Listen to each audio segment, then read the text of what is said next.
Assalamualaikum warahmatullahi wabarakatuh. Perkenalkan, nama saya Farhan Azhari dengan NIM 1A018183.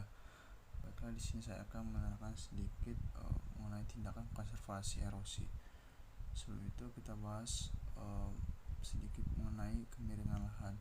Kemiringan lahan merupakan faktor yang perlu diperhatikan sejak dari penyiapan lahan pertanian, usaha penanaman dan pengawetan lahan.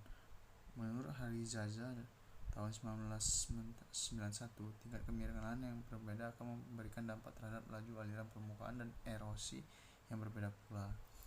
Lahan yang miring memiliki potensi terjadinya kerusakan tanah akibat erosi, sehingga menyebabkan turunnya kandungan bahan organik tanah yang diikuti dengan berkurangnya kandungan unsur hara dan ketersediaan air tanah bagi tanaman tersebut. Salah satu usaha untuk mengurangi aliran permukaan dan erosi yakni penggunaan leguminosa cover crop atau tanaman penutup.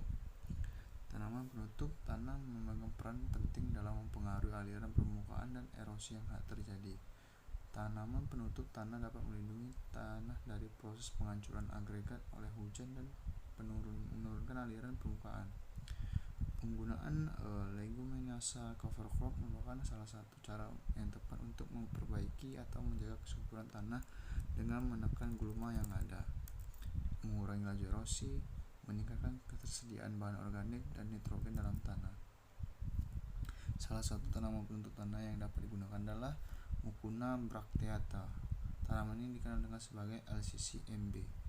Tanaman ini sangat toleran dan dapat tumbuh dengan baik pada berbagai jenis tanah dibandingkan tanaman penutup tanah lainnya.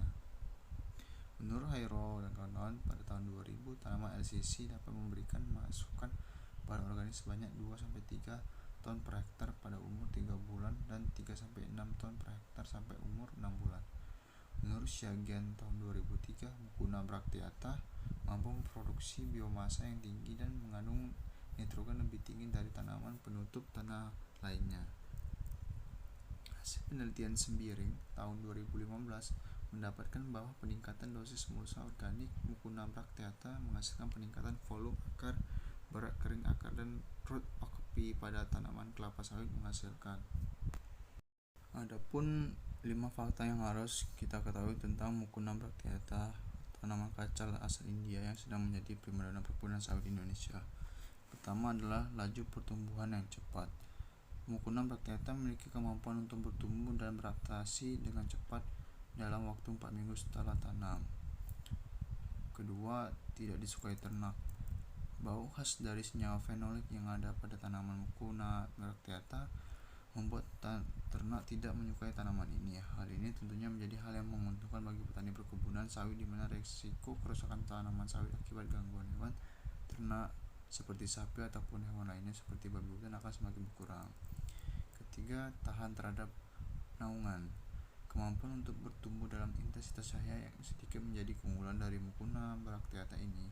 Memiliki sifat yang unik di mana tanaman ini berbeda dengan tanaman kacang-kacangan pada umumnya yang sangat memerlukan intensitas cahaya yang cukup banyak untuk pertumbuhannya. Keempat adalah menekan pertumbuhan gulma. Daya tumbuh Mucuna bracteata yang sangat cepat membuat tanaman gulma tidak mampu bergerak sedikit pun.